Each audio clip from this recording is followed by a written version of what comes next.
Baiklah, Assalamualaikum warahmatullahi wabarakatuh. Ketemu sama Ibu lagi di pelajaran geografi. Ini untuk kelas 10 ya. Video ini Ibu dedikasikan untuk anak Ibu, yaitu Syara dan Sheila, dan untuk seluruh anak-anak IPS ya, yang kelas 10. Selamat mendengarkan dan selamat mengamati. Kita hari ini membahas materi mengenai dinamika planet bumi sebagai ruang kehidupan. Ini adalah materi yang ada di bab 4 di buku geografi kelas 10 ya.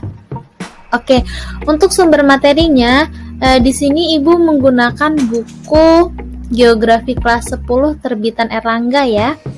Jadi yang ada kalau kalian butuh penjelasan yang atau ingin membaca lebih dalam, itu kalian bisa baca di buku tersebut ya, atau nanti bisa Ibu lampirkan sumber bukunya di deskripsi ya. Oke, kita lanjut. Apa aja sih yang akan kita pelajari hari ini?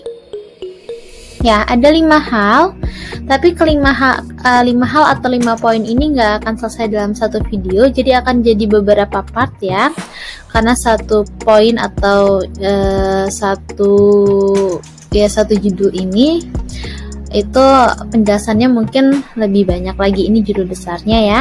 Jadi yang pertama, jagat raya sebagai ruang eksistensi bumi. Yang kedua, tata surya sebagai ruang edar bumi.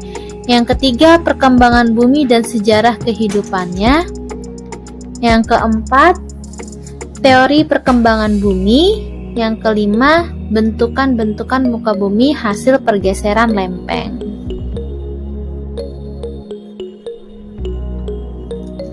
Oke, kita ke poin yang pertama dulu, atau judul besar yang pertama, mengenai jagat raya sebagai ruang eksistensi bumi. Nah, ini dalam poin ini atau dalam bagian 1 ini kita akan membahas mengenai jagat raya, pengertian jagat raya, teori pembentukan jagat raya, dan anggota jagat raya. Pengertian jagat raya. Nah, jadi gini, kalian itu mungkin lebih seringnya dengar itu ya, alam semesta. Nah, alam semesta itu sama jagat raya itu sama. Secara umum, pengertian jagat raya itu adalah ruang yang meluas ke segala arah, tidak terhingga. Sempat ada pernyataan bahwasannya ruang itu ada batasnya, namun masih belum diketahui ya batasnya. Nah, udah paham ya mengenai pengertian jagat raya? Kalau ada pertanyaan untuk penjelasan selanjutnya nanti ya, itu bisa kalian tulis di komen atau kalian menghubungi kontak yang ada di deskripsi channel ya. Oke, teori terbentuknya jagat raya. Jadi secara umum banyak pendapat yang dikemukakan oleh ahli-ahli mengenai teori terbentuknya jagat raya. Nah, dan ini persempit lagi dibagi menjadi 3, yaitu teori mengembang dan memanfaat yang pertama, yang kedua teori ledakan besar, yang ketiga teori keadaan tetap. Nah, kita ke yang pertama. Menurut teori mengembang dan memanfaat, jagat raya itu terbentuk karena adanya suatu siklus materi yang diawali dengan massa yang disebabkan reaksi inti hidrogen. Nah, jadi karena adanya siklus materi tersebut, akhirnya terbentuklah galaksi-galaksi yang diperkirakan sudah berlangsung selama 30 miliar tahun. Lama banget ya waktunya. Nah, kemudian galaksi itu lama-lama menjadi redup, akhirnya memanfaat. Jadi yang tadinya mengembang, meredup, kemudian memanfaat, yang sebelumnya keluar dulu ya panasnya ya, pancaran panasnya. Nah, peristiwa mengembang memanfaat itu juga disebut dengan teori ekspansi dan kontraksi ya dalam teori mengembang manfaat ini. Nah, itu mengenai teori mengembang dan manfaat ya, atau secara sederhananya ada siklus matahari, ada siklus materi, terus yang bereaksi, akhirnya dia mengembang, kemudian dia lama-lama redup, akhirnya memanfaat. Sebelum memanfaat dia mengeluarkan pancaran panas. Itu secara logika umumnya ya, atau pemahaman lebih mudahnya. Yang kedua ada teori ledakan besar. Nah, menurut teori ini pembentukan alam semesta itu terjadi sekitar 13.700 miliar tahun yang lalu. Katanya ada ledakan dahsyat yang mengakibatkan materi-materi dengan jumlah yang sangat banyak terlontar ke penjuru alam semesta. Nah, jadi materi-materi yang terlontar tadi itu bentuknya menjadi serpi-serpihan, itulah yang saat ini menjadi benda-benda langit. Itu menurut teori ledakan besar ya. Nah, yang ketiga atau teori yang terakhir ya, yaitu teori keadaan tetap. Nah, menurut teori ini alam semesta itu tetap sama sepanjang waktu. Jadi dari dulu sampai sekarang katanya jagat raya ini tuh tetap tidak berubah-ubah dan tidak ada penambahan galaksi. Cuma teori ini banyak celahnya ya. Jadi ketika teori ini kan mengatakan alam semesta itu tidak berubah, tapi ada hal yang membuktikan bahwasannya alam semesta itu mengalami perkembangan dan muncul bintang-bintang baru seperti itu ya. Mungkin menurut ahli yang mengemukakan mengenai teori keadaan tetap ini, dia berpendapat ya dari dulu itu sudah ada, cuma manusia baru menemukan. Bisa jadi ya seperti itu ya.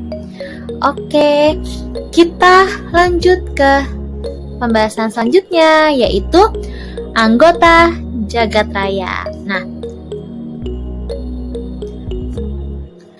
secara umum anggota jagat raya itu terbagi menjadi dua, yaitu galaksi dan bintang.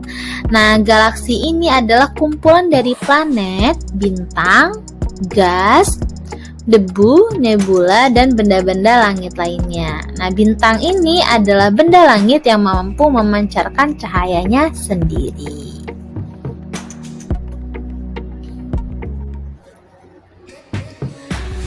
Jenis-jenis galaksi berdasarkan bentuknya. Galaksi tadi apa ya?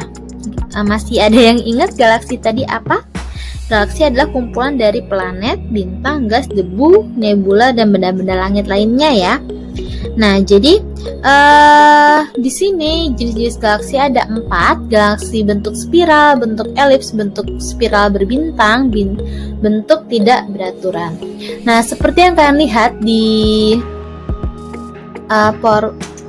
video yang Ibu tampilkan.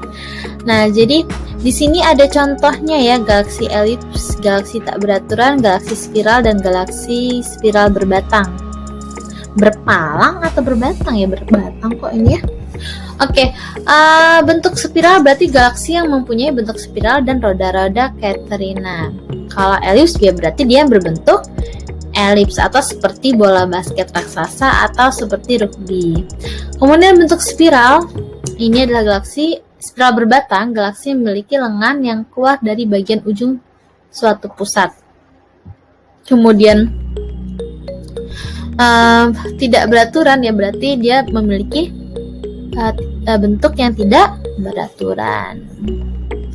Sampai sini masih bersama Ibu ya. Sebenarnya kalau untuk mengamati video ini bagusnya sih kalian sambil melihat ya. Cuma kalau kalian tipe yang bisa juga hanya mendengarkan, ya kalian bisa hidupkan video ini sambil dengar suara Ibu sambil mendengarkan penjelasannya. Oke, kita lanjut ke yang bintang. Bintang adalah benda langit yang dapat memancarkan cahayanya sendiri ya. Nah, ciri-ciri bintang yang pertama, suhu di daerah inti mencapai jutaan derajat Celcius. Kemudian umur bintang itu sebenarnya rata-ratanya 1 sampai 10 miliar. Tapi ada juga beberapa bintang yang sampai 138 miliar. Kemudian unsur-unsur bintang itu sebenarnya terdiri dari hidrogen 71%, helium 27%, dan unsur-unsur berat lainnya. Tata surya sebagai ruang edar bumi. Pasti kalian sudah pernah mendengarkan ya mengenai tata surya. Tata surya ini materinya pernah kalian dapatkan di SD, cuma mungkin udah lupa ya. Di SMP ibu kayak dapat juga. SMA ini lebih pendalaman lagi. Nah, kalau pengertian secara umum, tata surya adalah kumpulan benda langit. Itu secara umumnya. Nah, benda langitnya apa aja sih? Yaitu matahari, 8 planet, 5 planet kerdil, 173 satelit alami, dan jutaan benda langit lainnya, seperti meteor, asteroid, komet yang mengelilingi matahari sesuai orbitnya. Itu pengertian tata surya ya. Cuma kalau kalian mau ngapalinnya terlalu banyak ya, cukup tata surya itu adalah kumpulan benda langit, seperti itu. Apa bedanya tata surya sama tata surya sama apa sih tadi yang sebelumnya? Lupa pula ibu. Sebentar, kalau nggak salah jagat raya. Kalau jagat raya itu kan di alam semesta. Tata surya itu yang bagian atasnya, yaitu benda langit. Kita langsung ke teori pembentukan tata surya.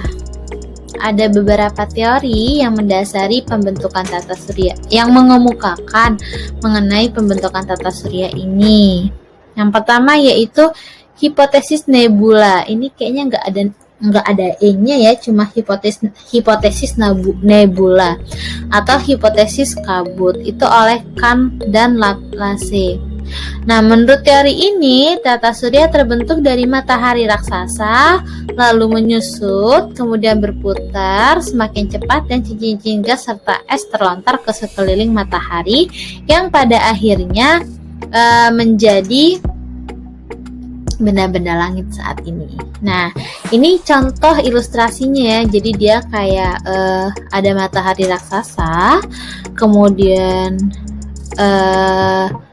dari proses A ada dari A yang bentuknya seperti ini menjadi kumpulan energi, kemudian dia berputar, akhirnya dia melontarkan materi ke seperti cincin gas, es terlontar ke sekeliling matahari, akhirnya terbentuklah benda-benda langit yang termasuk di dalamnya adalah planet, meteor dan lain-lain.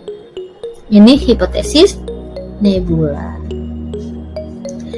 Kemudian kita lanjut ke yang kedua, hipotesis planetesimal oleh Moulton dan Chamberlain.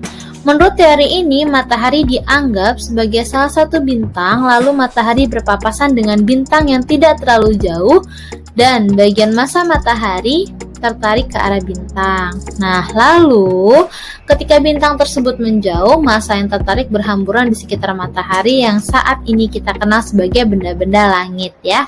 Nah, jadi kalau kalian lihat dari proses ilustrasi ini, dia seperti jadi gini, dulunya itu matahari itu dianggap sebagai salah satu bintang aja.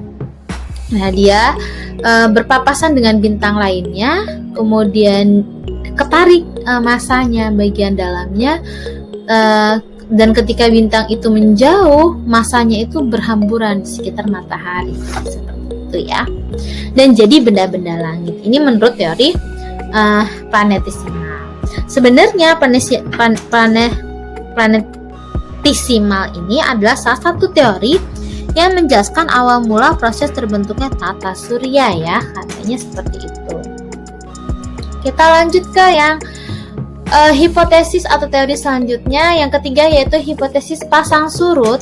Nah, jadi menurut teori ini yang dikemukakan oleh James Jeans dan Jeffreys, ada sebuah bintang besar mendekati matahari dalam jarak pendek sehingga menyebabkan terjadinya pasang surut pada tubuh matahari. Nah, seperti yang kalian lihat di gambar ini ya, yang sebelah kanan ini. Nah, ini contoh dari adanya bintang besar mendekati matahari dan adanya pasang surut ya di tubuh matahari. Yang keempat, teori atau hipotesis awan debu ini dikemukakan oleh von Weizsäcker. Menurut teori ini, adanya kabut gas dan debu di sekitar matahari yang membentuk gumpalan. Akhirnya terciptalah benda-benda langit. itu menurut awan debu ya.